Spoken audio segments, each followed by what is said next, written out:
बोलिए तो ठीक है दिले बा हई हई हई पथल दुनिया भर के दे दिले बा यही में हई सब जेथी हो गइल बा का हो खेदू प्रणाम मुखिया जी। खुश रह बालू गिर गइल। हाँ पहल का किस्त दे तो बालू गिर गइल और दूसर का किस्त दी जे ईंटवा गिरा दी घरवा बनाई हम। रे तो पहिल का जोन मिलल रहो 70,000 रुपया ओकरा के बालू गिरवा लो। हाँ सबके बालू के बेर में खुचुर खुचुर कर देत रही 1 टन के बालुए गिरवा देनी है दो के। तारा के वीडियो साहब बोलते ना समझैले का समझैले का ना कहले कि नेव निकल जाई इतने पैसा में रुआ नेव निकलवा लेवे के बा आ नेव निकल जाई तब दूसर का किस्त मिली तो बालुए ने निकाले ला के वाला बनी आ कमर देत नहीं तो बालू से नेव निकली आ कि ईटा चाहिए सीमेंट चाहिए मिस्त्री चाहिए वो कहां से ले आइबो तो रोवे देम ना दी तो नहीं निकलवा होता नहीं। ये तो पागल हो गइल भाई रे ते हम देव आ कि सरकार दी इंदिरा आवास के पैसा तो रोवे हाथ न दीवाई तो रोवे दी। अरे इंदिरा सहायक आई जाले देखी ना ताहार की नेव निकलल बाकी नइखे निकलल तले दूसर का किस्त लिख के ना दी ओजा ब्लॉक में। अरे बोलिया तो हम तो सब मुखिया जी बालुए गिरवा देनी जी। अब बोलो 70,000 का बालू गिरवा ला है मैं तो 2 घर बन जाई है 2 कोठरी बनवावे के रहल तो रोवे पहले नु बतावेला महाराज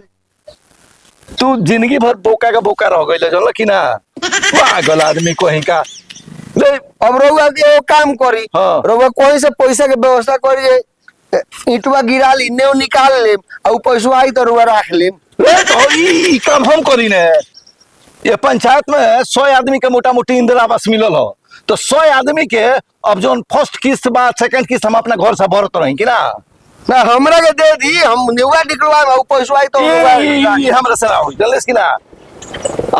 अगर तू नेव ना निकल लो आ ब्लॉक में चलो गइलो तो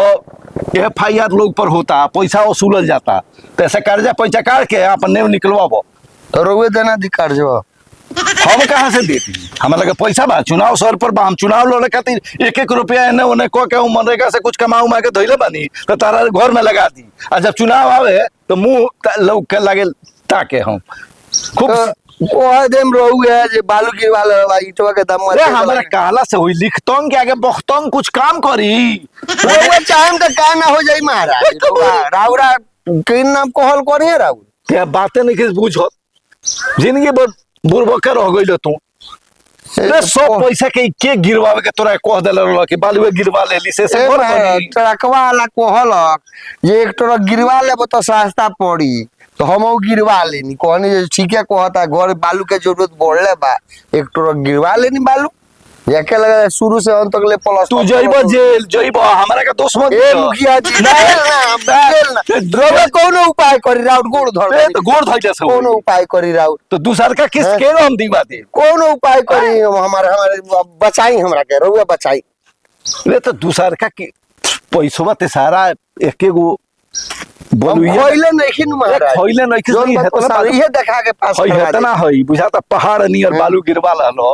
हां इतना गिरवले का जरूरत रहलो ये देखा के पास करवा दी जंग होके कराई मने अब हमरा के जेल मत भेज दे ये तो एंगा पास हुई रोवे चाहे तो पास हो जाए ना एंगा पास न होई ते जेल जइबे तोरा पर होई FIR जानले हम जेल जाम तो रोवो के भेजे हमरा नहीं रोवे नहीं की समझौला हमरा के रे तो अब धमका होता रे हमरा के तब का कहीं कहीं से व्यवस्था कराई नहीं का हमारे हरजन हुआ तब हमरा के तू धमकावे लगलो कि हमरो के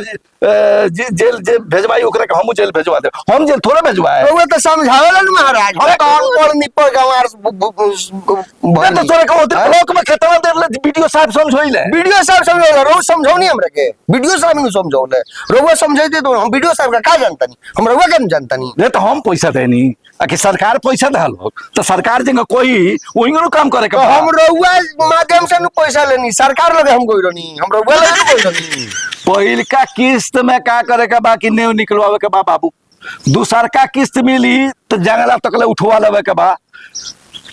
आ पूरा छत ढलवा लेवे के बा अपन ओकरा बाद बिगड़ गल तब समझाओ तनी बिगड़ गल काम तो रोवा समझाओ तनी अरे हम तो जननी के दिन वीडियो साहब समझाएंगे तो खाली के समझावला अब रोवा कोई से पैसा व्यवस्था करके ईटा गिरवाई हमारा से ही ना हुई, हम कहाँ से पैसा लिया रे पागल, हम कहाँ से लिया? तो हम कहाँ से ले आई पैसा? हमरा लगे पैसा बा, एक दूर जमीन हइले नहीं के उहे घर बनाओ, घर के जमीन बा।